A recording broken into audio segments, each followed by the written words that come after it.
हम शिव के शिष्य हैं, यह धारणा ही नहीं, यह हमारा आपका बिल्कुल ही मानना होना चाहिए, क्योंकि जो ही हमने उन्हें अपना गुरु कहा, हम उनके शिष्य हैं। और ये 3 सूत्र में जो पहला सूत्र है हमारे दया की आचरण कि हे शिव, आप मेरे गुरु हैं, मैं आपका शिष्य हूँ, मुझ शिष्य पर दया कर दीजिए। जरा सा गौर कीजिए, इस वाक्य पर गौर कीजिए कि आप क्या कह रहे हैं। हे शिव, आप मेरे गुरु हैं, यानी कि मैं आपका शिष्य हूँ। फिर आप कह रहे हैं कि मैं आपका शिष्य हूँ, यानी कि आप मेरे गुरु हैं। और फिर आप कहते हैं कि मुझ शिष्य पर दया कीजिए। आप उस परम गुरु शिव से दया की याचना किस हैसियत से कर रहे हैं? एक शिष्य की हैसियत से। तो निश्चित रूप से आप शिव शिष्य हैं, और यह विशेषण उस परम गुरु शिव ने निश्चित रूप से हम सबों को दिया है। जिन्होंने भी उस परम शिव को अपना गुरु माना है, उन्हें यह सौभाग्य दिया है कि वो शिव के शिष्य हैं। और इस विशेषण से कोई भी हमको आपको वंचित नहीं कर सकता। हम गुरु का कार्य करते हैं, हम गुरु की चर्चा करते हैं, किस हैसियत से करते हैं? एक शिष्य की हैसियत से हम करते हैं। और उस चर्चा का उद्देश्य होता है कि सामने वाला शिव को अपना गुरु मानकर चलने लगे। तो निश्चित रूप से जो ही चर्चा होती है, जो ही हम विचार देना शुरू करते हैं, हमारा आपका मन सीधा अपने गुरु से जाता है, क्योंकि हम गुरु के आदेश पर चल रहे हैं और हमारी वो क्षमता नहीं है। यहाँ पुरुषार्थ की कोई बात नहीं है। पुरुषार्थ की भी एक सीमा होती है, और जहाँ पुरुषार्थ धराशायी होता है, जहाँ पुरुषार्थ की सीमा खत्म होती है, अध्यात्म तो वहाँ से शुरू ही होता है। चलिए, शिव की शिष्यता में यह दूसरा सूत्र जो बड़ा ही महत्वपूर्ण है और आपके द्वारा एक कल्याणकारी कार्य है, क्योंकि वो शिव कल्याण करते हैं और इसीलिए उनका नाम शिव दिया गया। शिव का अर्थ ही होता है कल्याण। आप उस कल्याणकारी कार्य का हिस्सा हो रहे हैं, आप उसमें अपनी भागीदारी दे रहे हैं, आप उसमें अपना अंशदान कर रहे हैं। तो निश्चित रूप से एक बहुत बड़ा सौभाग्य है हमारा आपका कि एक शिष्य की हैसियत से, शिव शिष्य की हैसियत से ही हम इस चर्चा के कार्यक्रम को अंजाम दे रहे हैं। और चर्चा तो पूरी तरह से गुरु की दया पर ही निर्भर है। हम आप अपना सामर्थ्य लगाकर किन्हीं को शिव शिष्य बना देंगे, ये हमारी आपकी औकात नहीं है। ये तो सिर्फ और सिर्फ गुरु की दया पर ही निर्भर करता है, और सामने वाला किस बात से संतुष्ट होगा यह भी हमको आपको पता नहीं। सामने वाला किस तरह की जिज्ञासाएं रखेगा इसका भी अता पता नहीं है। लेकिन हम इस कार्य को अंजाम दे रहे हैं मात्र अपने गुरु के बूते पर। और कहा भी गया है कि गुरु मेहरबान तो गधा पहलवान। हम लोग क्या हैसियत रखते हैं हमको स्वयं पता है, लेकिन हमारी हैसियत को अंजाम दे रहे हैं, हमारी हैसियत को ऊंचाई दे रहे हैं हमारे गुरु शिव। चर्चा के सूत्र में हम बैठते हैं दूसरों को कन्विंस करने के लिए, तो निश्चित रूप से गुरु की ऊर्जा उतरती है, क्योंकि हमारा आपका मन सब तरफ से कट कर सीधा अपने गुरु में जा लगता है। क्योंकि सवाल तो प्रतिष्ठा का भी नहीं कि सामने वाले को हम विचार दे रहे हैं और इसको संतुष्ट हम नहीं कर पा रहे हैं, मन तो सीधा गुरु से जाके जुड़ता है कि सरकार दया कीजिए कि सामने वाला कन्विंस्ड हो जाए, सामने वाला संतुष्ट हो जाए, ताकि वह भी आपको अपना गुरु मानकर अपने जीवन को धन्य कर सके, आपके इस कार्य को और भी ज़्यादा त्वरितता पैदा कर सके उसमें गत्यात्मकता पैदा कर सके, सरकार दया की। और जितनी देर के लिए हमारा आपका मन पूरी दुनिया से, सांसारिकता से कटकर उस परम सत्ता में लीन होता है, वही क्षण तो सत्संग का भी होता है। हम बहुत लंबा चौड़ा भाषण दे सकते हैं, लेकिन वे लंबे चौड़े भाषण बिल्कुल ही गुरु की चर्चा नहीं हो सकती। गुरु की चर्चा तो बस उतनी सी होती है जितनी सी बात को सुनकर लोग संतुष्ट होकर उन्हें अपना गुरु मान लेते हैं। और ये 2 नंबर का सूत्र है। देखिए, जीवन में 2 नंबर का धंधा बड़ा ही प्रॉफिटेबल होता है, लेकिन बहुत ही ज़्यादा रिस्की। 2 नंबर का धंधा आपको धन तो दे सकता है, लेकिन रिस्क भी कवर करना होगा। अगर पकड़े गए तो फिर जेल की सलाखों के पीछे हम ही को आपको जाना पड़ेगा। इसलिए 2 नंबर का सूत्र बड़ी ही सावधानी पूर्वक करने की जरूरत है। सिर्फ और सिर्फ गुरु को क्रेडिट देते हुए, सिर्फ और सिर्फ गुरु की दया से ये चल रही है चर्चा, ये मानते हुए हमको इस कार्य को अंजाम देना है। और बहुत बढ़िया चर्चा हुई, बड़ा मान सम्मान मिला, लोगों ने प्रणाम किया, धन्यवाद दिया, वाहवाही दी, तो वहाँ अहंकार भी गिर सकता है, क्योंकि 2 नंबर का धंधा है। और ये 2 नंबर का सूत्र आपको शिव शिष्यता में बहुत ज़्यादा मदद तो करता है। शिव शिष्य बनने में यह आपके लिए काफ़ी मददगार है, लेकिन ये मन जो है, कहा गया मने मनुष्यानाम बंध मोक्ष कारणम, ये मन कब इस बात को पकड़ ले कि अब तो हम बड़का शिव शिष्य हो गए, लोग हमको इतना चाह रहे हैं, इतनी तरजीह दे रहे हैं, अहंकार पकड़ेगा और फिर अधोगति का दौर शुरू हो जाएगा। हमारे आपके द्वारा चर्चा के सूत्र के माध्यम से लोग अगर शिव के गुरु स्वरूप से जुड़ रहे हैं, तो यह निश्चित रूप से क्रेडिट अपने गुरु को देना है, धन्यवाद अपने गुरु को देना है कि सरकार आपकी दया से आपका यह कार्य संपन्न हो सका। हम सौभाग्यशाली इसलिए कि आपने मुझे माइक बनाया, मुझे माध्यम बनाया, सरकार आपकी दया है। तो जो कुछ भी हमको आपको प्राप्त हो रहा है, उनकी दया से इस बात को कभी भी भुलाना नहीं चाहिए। इस बात को हमेशा ही याद रखिए कि हमारा आपका जो कुछ भी अस्तित्व है शिव शिष्य के रूप में या इस संसार में भी, वह मात्र और मात्र अपने गुरु शिव की दया पर ही है। शिव गुरु से जुड़ने का एक बहुत बड़ा लाभ मिला हम सबों को कि आज ढेर सारे लोग हमको आपको भी सम्मान देते हैं, मान देते हैं।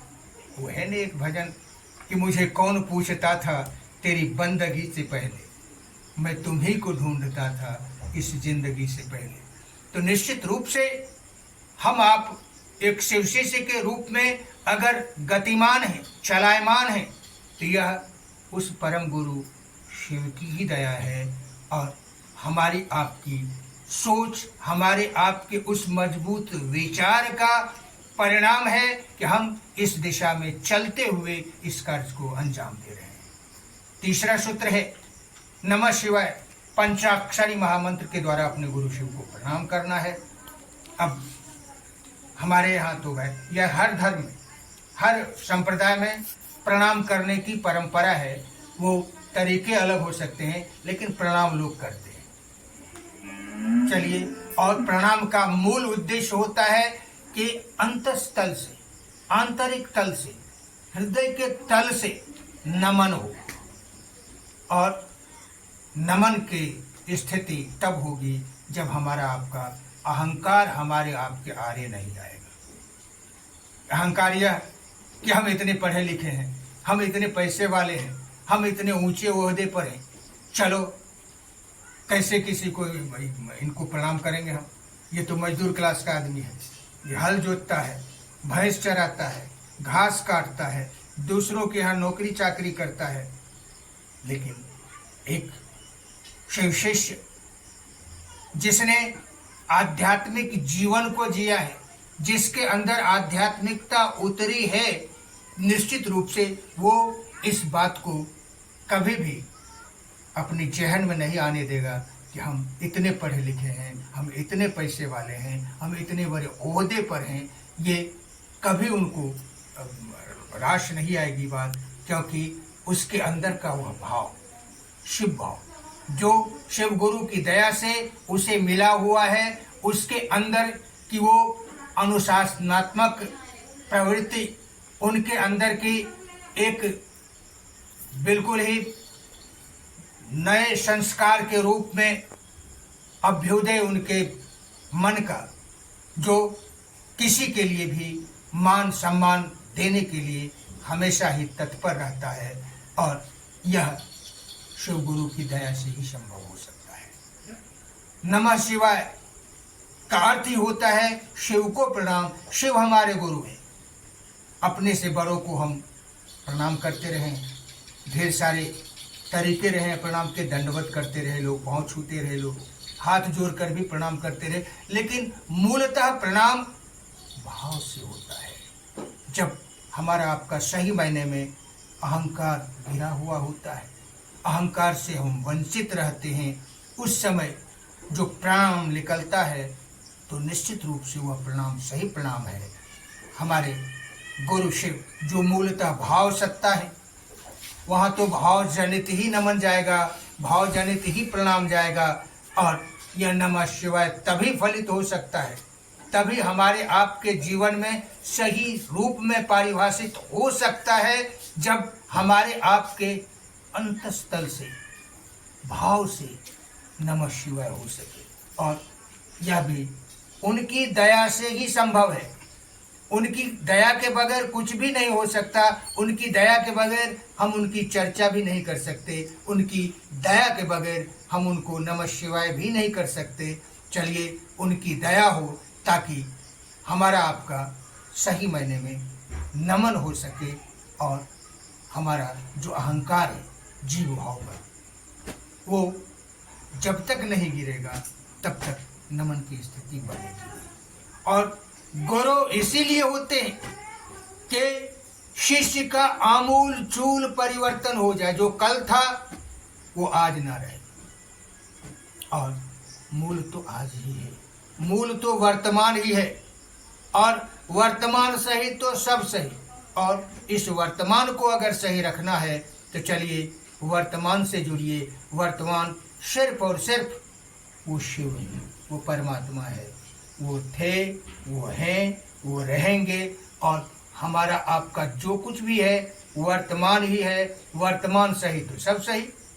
बीते हुए कल की चिंता करके क्या करेंगे? आने वाला कल तो कभी आता ही नहीं। जो कुछ है वर्तमान है, हमारा आपका वर्तमान सही रहे। चलिए उस वर्तमान से जुड़िए। और साहब श्री हरेंद्रानंद जी जो हमारे वरेण्य गुरु भ्राता थे, आज वो शरीर में नहीं है, लेकिन इस दुनिया को शिव गुरु का दान देकर और इन 3 सूत्रों को प्रदान करके आज आध्यात्मिक इतिहास में एक नया अध्याय जोड़ दिया उन्होंने। हमारे शास्त्रों ने, पुराणों ने, वेदों ने, हमारे ऋषियों ने, मनीषियों ने, संतों ने, सबों ने कहा, ये सूचना तो थी कि शिव आदि गुरु हैं, शिव जगत गुरु हैं, शिव गुराधिपति हैं। चलिए ढेर सारे लोगों के वो गुरु भी रहे, लेकिन किसी ने यह नहीं कहा कि शिव आदि गुरु हैं, जगत गुरु हैं, गुराधिपति हैं, मेरे गुरु हैं।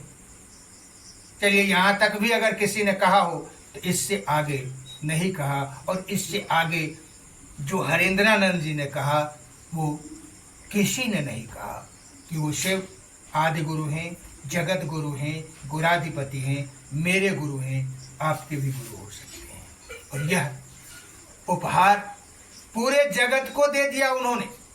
लोगों ने उनको कुरेदा, लोगों ने उनको काफी इस तरफ प्रेरित करने का प्रयास किया कि आप इतना बड़ा सूत्र लेकर आए हैं, इतनी बड़ी चीज दे रहे हैं, आप ही न गुरु हैं, आप गुरु हो जाइए। उन्होंने बस अपने आप को भद्दी गाली दी, कई बार हम लोगों ने सुना उनको कि भद्दी गालियां दी, कहा नहीं गुरु तो सिर्फ और सिर्फ शिव हैं। अरे मैं तो उनका एक शिष्य हूँ, आप भी उनके शिष्य बने, आप मेरे गुरु भाई गुरु बहना होंगे। और आज ये कारवां चल पड़ा है उस महामानव वरेण्य गुरु भ्राता साहब श्री हरींद्रानंद जी का यह उद्देश्य कि जगत का एक एक व्यक्ति शिव के गुरु स्वरूप से जुड़ जाए, और यहाँ कहीं कोई अलग से पात्रता या अर्हता की जरूरत नहीं है। आपकी पात्रता मात्र यही है, आपका आदमी होना, आपका मानव होना। बाकी आप किस जाति, किस धर्म, किस लिंग, किस संप्रदाय, किस प्रकृति, प्रवृत्ति, वर्ण, संप्रदाय के हैं, इससे कुछ लेना देना नहीं है। आप मानव हैं, आप विचारशील हैं, तो निश्चित रूप से आइए शिव गुरु की शरण में। वो शिव बिल्कुल ही हमारे आपके लिए अपना दरवाज़ा खोल के रखे हैं, और निश्चित रूप से हर किसी के लिए वो ज्ञान देने के लिए, हर किसी को सिखाने के लिए, बताने के लिए सदैव तत्पर है।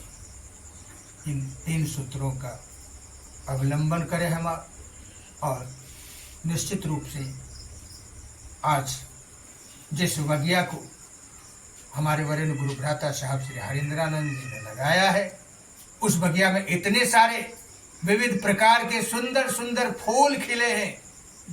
निश्चित रूप से शिव शिष्यता की ये बगिया और भी ज़्यादा रोशन हो, और भी ज़्यादा पल्लवित, पुष्पित, फलित हो, इन्हीं आशा के साथ मैं अपनी वाणी को विराम देता हूँ। जय।